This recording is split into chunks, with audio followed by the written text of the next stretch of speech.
पार्वतपते हर हर महादेव।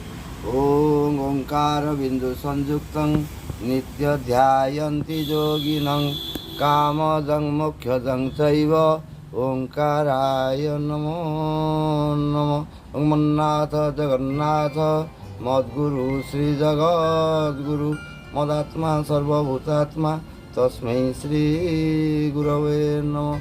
ओं नमः पार्वतपते हर हर महादेव। जय श्री महाकाल। गुरु शंकर भास्कर भगवान सभी को जय कर हर हर महादेव।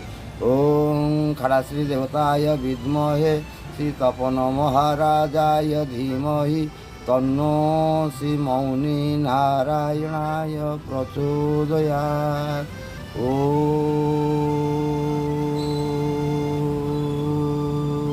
जय श्री महाकाल। आकाशे तारकालिंगं पाताले वटुकेश्वरं मूर्तिलोके महाकालं सर्वलिंगं नमोस्तुते। अकाल मृत्यु में वो मरे जो कार्य करे, चंडाल का काल इसको क्या करे, जो है भक्त महाकाल का। जय श्री महाकाल। गुरु शंकर बारिकर। ये मंदिर मालिनी भुवनेश्वर रे खंडगिरी उदयगिरी ये ऐतिह्य स्थली होइथिबा बेले आमर श्री गुरु मिशन महाकालेश्वर धाम 18/2/2018 रविवार दिन ठारू एठारे कार्यकार करी आसुछि। यह एक विश्वस्तरीय सत्य सनातन धर्म प्रचार प्रसार प्रतिष्ठान। यह आमर जगत गुरु शंकराचार्य द्वारा प्रतिष्ठित होता 7टी दशनाम नागा आखड़ा मध्य तपोनिधि पंचायती आनंद आखड़ा अन्यतम अटे। ये से आखड़ार श्री गुरु मिशन महाकालेश्वर धाम एक प्राधान्य शाखा मानक मध्य अन्यतम अटे। खंडगिरी तपोवन खंडगिरी उदयगिरी उत्तर द्वार तपोवन अर्थात तपोवन होइथिबारु ये तपोनिधि पंचायती आखड़ार शाखा श्री गुरु मिशन महाकालेश्वर धाम स्थानित अवस्थित हो पारि से गुरु कृपा से गुरु भास्कर भगवान सारा विश्वर सप्ताश्चर्य मध्य आमर कोणार्क स्थान पाई बेले सूर्य नारायण से नासा वैज्ञानिक ओं से ओंकार उच्चारित होता सारा विश्व से सूर्य नारायण द्वारा आत्मजात होता बेले Sunday is not a holiday, Sunday is a holiday. मतलब होलवाई संडे मतलब संडे एक पवित्र दिन अटे। छुट्टी दिन कही आम जहाँ सब करुचे ताहा नक सब धर्म आध्यात्मिक कार्य अर्थात सूर्य नारायण को पूजा प्रार्थना करने विधेय जहाँद्वारा कि संसार सब दुख कष्ट दूर होगा सहित संसार समस्त रोग दूरीकरण हो पार से गुरु भास्कर भगवान को कृपा ताहा निश्चय। किंतु महाकालेश्वर धाम आम दशनाम नागा सन्यासी गुरु श्रद्धारू आम काशी बनारस मणिकर्णिका घाट रे विश्वेश्वर भारती नामित हो 2016 उज्जयिनी कुंभमेला दिगंबर विश्वेश्वर भारती भस्मधारी फलहारी मौनी मतलब सप्ताह गुरुवार शुक्रवार 2 दिन मौन व्रत धारण कर मौनी दशनाम नागा सन्यासी। किंतु एठी जेतबेले 18/2/2018 श्री गुरु मिशन महाकालेश्वर धाम अर्थात महाकाल उज्जयिनी कुंभमेलू आमर संस्कार होइथिबारु एई मंदिर मालिनी सहर एवं तपोवन खंडगिरी उदयगिरी उत्तर द्वार महाकालेश्वर लिंग स्थापन करी एवं अखंड ध्वनि दशनाम नागा सन्यासी सौर प्रभा ध्वनि प्रज्वलित करी अखंड ज्योति प्रज्वलित करी निजर गुरुंकर समस्त पूजा पाठ कार्य बजाई रखा चेष्टा कलु। जेहेतु या दीर्घ दिन धरी असामाजिक एवं असाधु लोक मानकर आड़ास्थली होता से आमको विभिन्न प्रकार घात प्रतिघात दे गति करने पड़ा।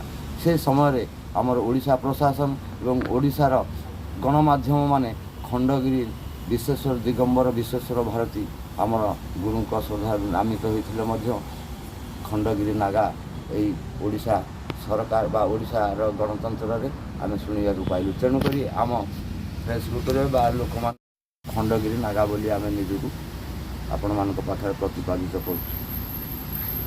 ଖଣ୍ଡଗିରିରେ ଯେତେ ମଠ ମନ୍ଦିର ଅଛି, ଯେତେ ସାଧୁ ସନ୍ଥ ଅଛନ୍ତି ଏବଂ ଯେତେ ଯାହା ସବୁ ତପସ୍ୟା କରୁଛନ୍ତି ଗୁପ୍ତ ଆଉ ଲୋକଙ୍କ ଅବଲୋକନକୁ ଥିଲେ ପ୍ରଚାରିତ ହୋଇଥିବା ସାଧୁ ଏବଂ ଗୁପ୍ତରେ ଥିବା ସାଧୁ ଏଠି ଯେତେ ଯିଏ ଯାହା ତପସ୍ୟା କଲେ ମଧ୍ୟ ଏଠିକି ପଞ୍ଚୁପାଣ୍ଡବ ଅର୍ଜୁନମାନେ ଆଇଥିଲେ। ଏଠି ଗୁପ୍ତଗଙ୍ଗା ଅଛି। ଗୁପ୍ତଗଙ୍ଗାରୁ ଲିଙ୍ଗରାଜ ମନ୍ଦିର ପର୍ଯ୍ୟନ୍ତ ସୁଡ଼ଙ୍ଗ ରାସ୍ତା ଅଛି, ଯାହାକି ଅର୍ଜୁନ ଏଠି ସ୍ନାନ କରିକିରି ଗୁପ୍ତରେ ସେହି ସୁଡ଼ଙ୍ଗ ଦେଇ ଲିଙ୍ଗରାଜକୁ ଦର୍ଶନ କରୁଥିଲେ। ଏଇଭଳି ଖଣ୍ଡଗିରିର ସମସ୍ତେ ସାଧୁ ସନ୍ଥ ମଧ୍ୟ ଗୁପ୍ତରେ ଏବେ ବି ତପସ୍ୟାରତ ଅଛନ୍ତି। ତେଣୁ ଆମେ ଏଠାରେ ସେଇ ମହାକାଳେଶ୍ୱରଙ୍କୁ ମନ୍ଦିର ପ୍ରତିଷ୍ଠା କରିବା ସହିତ 12 ଜ୍ୟୋତିର୍ଲିଙ୍ଗ ସହିତ ମହାକାଳେଶ୍ୱରଙ୍କୁ ପୂଜା ମନ୍ଦିର ସ୍ଥାପନ କରି ଗୁରୁଜୀ ତପନିଧି ପଞ୍ଚାୟତ ଆନନ୍ଦ ଆଖଡ଼ା ଶ୍ରୀମହନ୍ତ ତପନ ଭାରତୀ ମହାରାଜଜୀ 34 ସାଲ ଖାଡ଼ାଶ୍ରୀ 32 ସାଲ ମୌନି 40 ବର୍ଷରୁ ଉର୍ଦ୍ଧ୍ୱ ଫଳହାରୀ ପଞ୍ଚାୟତ ତପନିଧି ଆନନ୍ଦ ଆଖଡ଼ାର ସଚିବ ଗତ 2018 ଶ୍ରୀଗୁଣ୍ଡିଚା ଦିନ ଶ୍ରୀମଦ୍ ଭଗବତ ଗୀତା ମହାପୁରାଣ ସହିତ ସପ୍ତଶତୀ ଚଣ୍ଡୀ ଯଜ୍ଞ କରି ଏଠାରେ ମହାକାଳେଶ୍ୱର ମନ୍ଦିର ସ୍ଥାପନ ଏବଂ ମହାକାଳେଶ୍ୱର ଧାମ ନାମିତ କରି ଯାଇଛନ୍ତି। ସେହି ଗୁରୁଙ୍କର ନିର୍ଦ୍ଦେଶ କ୍ରମେ ସେହି ଦିନଠାରୁ ଆମେ ଏଠାରେ ମହାକାଳେଶ୍ୱରଙ୍କର ଏବଂ ଭାସ୍କର ଭଗବାନଙ୍କର ଗୋମାତାଙ୍କର ବୃନ୍ଦାବତୀଙ୍କର ଗୁରୁ ମହାତ୍ମା ଗୁରୁ ମୂର୍ତ୍ତିଙ୍କର ସମାଧି ସ୍ଥାପନ କରି ପୂଜା ପାଠ ନୀତି ନିୟମରେ କରି ଆସୁଅଛୁ। ସେଥିପାଇଁ ଆପଣମାନେ ସଦାସର୍ବଦା ଆମର ଏହି ଶ୍ରୀ ଗୁରୁ ମିଶନ ଗୁରୁ ଆଉ Sunday is not a holiday ଏବଂ ସବକା ମାଲିକ ମା ହେ ଏବଂ ମହାକାଳେଶ୍ୱର ଧାମ ଶ୍ରୀ ଗୁରୁ ମିଶନ ଏହାର ସଂକ୍ଷିପ୍ତ ବିବରଣୀ ପାଇବା ପାଇଁ ଆମ ସହିତ ଯୋଗସୂତ୍ର ବଜାଇ ରଖନ୍ତୁ। ଆମର ଯାହା ଭୁଲ ଠିକ୍ ଏହାକୁ ସୁଧାରନ୍ତୁ ଏବଂ ମନ୍ଦିର ମାଳିନୀ ଭୁବନେଶ୍ୱର ଏବଂ ଐତିହ୍ୟ ଏହି ଖଣ୍ଡଗିରି ଉଦୟଗିରି ଧଉଳି ଯାହା ଆମର ଉତ୍କଳ ପ୍ରଦେଶର ଉତ୍କର୍ଷତା ଲାଭ କରିଥିବା ଜିନିଷ ବା ଆମର ଗୌରବାନ୍ୱିତ ଆମେ ଜଗନ୍ନାଥ ଧାମ ଦେଶର ଲୋକ, ଆମେ ଠାକୁର ଦେଶର ଲୋକ, ଆମେ ସ୍ୱୟଂ ଠାକୁର। ବଡ଼ କଥା ଛୋଟ ମୁହଁରେ ବଡ଼ କଥା କହିବାକୁ ବାଧ୍ୟ ହେଉଛି।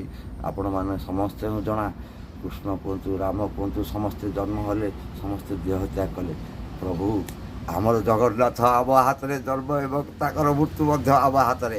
ଆମେ ଯେଉଁ ଦାରୁକୁ ଚୟନ କରିବୁ ତାଙ୍କୁ ଆଣି ଗଢ଼ିବୁ, ସେ ସେଇଥିରେ ଶୋଭିତ ହେବେ। ପୁଣି ତାଙ୍କୁ ଆମେ ନେଇ ସେଇ କୋଇଲି ଗୁଣ୍ଠରେ ଯେତେବେଳେ ପାତାଳି କରିଦେବୁ ସେ ପାତାଳ ହେଇଛି। ଯେତେବେଳେ ଠାକୁର କିଏ ଆମେମାନେ ଠାକୁର, କିନ୍ତୁ ଆମର କାର୍ଯ୍ୟକଳାପ ସବୁ ହେଇଯାଇଛି ପ୍ରଭୁ। ତାକୁ ସୁଧାରିବା ପାଇଁ ଗୁରୁଙ୍କର ଆଶୀର୍ବାଦ ଗୁରୁ କୃପା ଏକାନ୍ତ ଆବଶ୍ୟକ। ତେଣୁ ସର୍ବଶେଷରେ ଏତିକି କହିବି ଗୁରୁ ବ୍ରହ୍ମା ଗୁରୁ ବିଷ୍ଣୁ ଗୁରୁଦେବ ମହେଶ୍ୱର ଗୁରୁ ସାକ୍ଷାତ ପରମ ବ୍ରହ୍ମ ତସ୍ମୈ ଶ୍ରୀ ଗୁରବେ ନମଃ। ଗୁରୁ ବାକ୍ୟଂ ମନ୍ତ୍ର ମୂଳଂ ପୂଜା ମୂଳଂ ଗୁରୁ ପାଦଂ ଧ୍ୟାନ ମୂଳଂ ଗୁରୁ ମୂର୍ତ୍ତି ମୋକ୍ଷ ମୂଳଂ ଗୁରୁ କୃପା। ପାର୍ବତ ପତେ ହର ହର ମହାଦେବ।